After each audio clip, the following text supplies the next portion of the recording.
How's it going everyone? Welcome back to the channel. I hope you're all well. So for today's video I want to talk a little bit about style.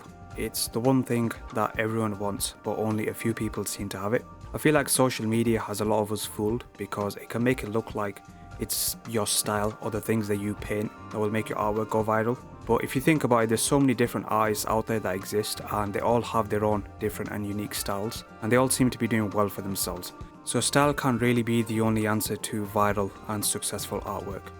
Now, I think style is something that is massively overrated within the art community, and especially the people who have an obsession with trying to find their own unique style and trying to force their style to look like someone else's. But we're going to get into that in a few seconds. So firstly, I just want to give my own 2 cents on what I think art style is and what it means to me, because everyone has their own sort of definition of what they think an art style is. Now, I don't think style is necessarily the things that you choose to paint or anything like that, although I guess that could have some sort of influence on your style. But I feel like style is more about the choices and the decisions that you make while you're painting. And it's all about how you sort of approach and solve the problems that come up when you're trying to create something. So how you decide to solve a problem will then impact the final result, and that is what will give your art a certain style that people can then recognize over time. So really this can come down to a few main things, like how you actually paint something, like the technical aspect, how you approach it, and even your painting programs and the softwares, or even your references and your inspirations that you decide to use. Now as time goes on, your art style is going to change, and that's either going to be because you'll get better and you'll find other ways of solving certain problems, or your taste and your preferences are going to change, which is going to reflect in your work. But I feel like if you focus too much on copying your favourite artist's style, all you learn is how to be a copy of them, and it's going to make it harder for you in the future to come up with something original yourself. And not to mention that most people online can sort of sense authenticity, and they'll be able to tell whether you're being original or if you're trying too hard to paint or draw like someone else. But obviously, naturally, when you're starting out, you are going to have different artists that you will look up to, and you'll want to paint in a similar style to them. But the main mistake that people will make here is that they'll look too close at the final painting instead of the actual ability or the skills that are required to get there. That's what you should really be focusing on, trying to get to the same level of ability as the person that you're looking up to. And your artistic ability is what's going to draw people in and showcase your skills. Your style is just an afterthought, and over time that is what people will recognize you by. So style isn't really an immediate thing. You can't immediately have a style.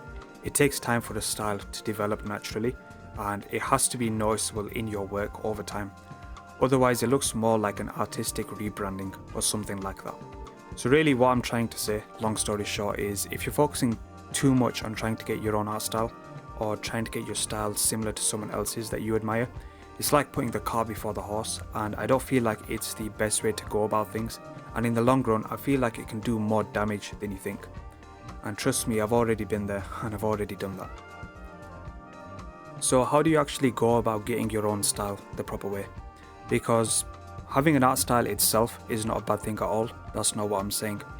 Some people have really cool and unique styles, and that makes their work really stand out from others. And having people that you look up to and inspire to be like is great for you as well, because it keeps you motivated with something to move towards.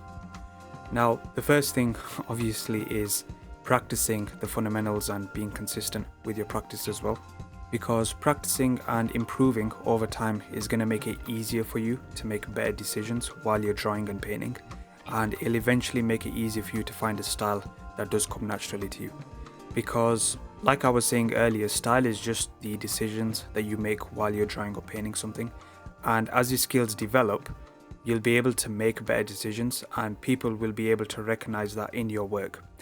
And to add on top of that, even if you have a cool style, if you don't have good basic drawing or painting skills and you aren't able to tell a story effectively through your work, your style isn't going to do much for you then.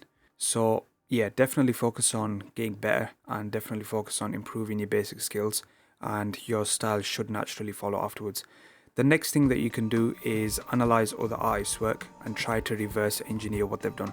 So ask yourself why they've made a specific decision. That can either be why they've decided to use certain brushes or a specific brush stroke, or why they've used texture in this area or they've left out details in a different area. What are they trying to communicate, and what story is it that they're trying to tell you? And how have those decisions that they've made led to the final result of their painting? So go download a bunch of paintings from your favorite artists that inspire you and put everything into a Photoshop document and compare the paintings side by side and see if you can find any kind of similarities in the decisions that they're making. Once you can clearly see those patterns and you can understand why they've decided to do that, then you can keep that in mind for yourself. You can make a note of that, and in the future you can then make better choices yourself when you're making your own artwork. And as well, ask yourself, what is it about someone's style that you find interesting? Because obviously there is something that they're doing that you find appealing and that you find interesting. So like, is it their brushwork that they're using, or is it the mood or the lighting, or even sort of like the shapes and the colors that they're using? Like, what exactly is it that you're finding interesting about their work? Once you know what that is, then you can do some studies of their work and you can try learning from them and see how it works for you. Also, a bit of a pro tip, what you can do is you can try to find footage or videos of your favorite artists, if it is possible, and see for yourself how they've made certain decisions that led to their final result. Now, you might not always be able to do this because not everyone records their work. You know, some of the people that you might be looking to, you know, they might have been painting in like 50, 60, 70 years ago, and there might not actually be footage of them painting, but try and see if you can find footage. If you can, then I would really recommend doing this, and even if you have to pay for it, then I think it's something worth paying for. So the final thing that you can try is something that I like to call micro studies, and these really shouldn't take you too long to do, anywhere from 15 to 30 minutes max. And what a micro study basically is it's kind of like a normal study, but you're placing some kind of like limitation on yourself. So for example, try painting a quick study of something with like a limited color palette or a limited value palette, or try using 1 or 2 brushes instead of like all the brushes that you normally tend to use. And don't worry too much if it doesn't turn out good on the first try. You know, that's what practice is for.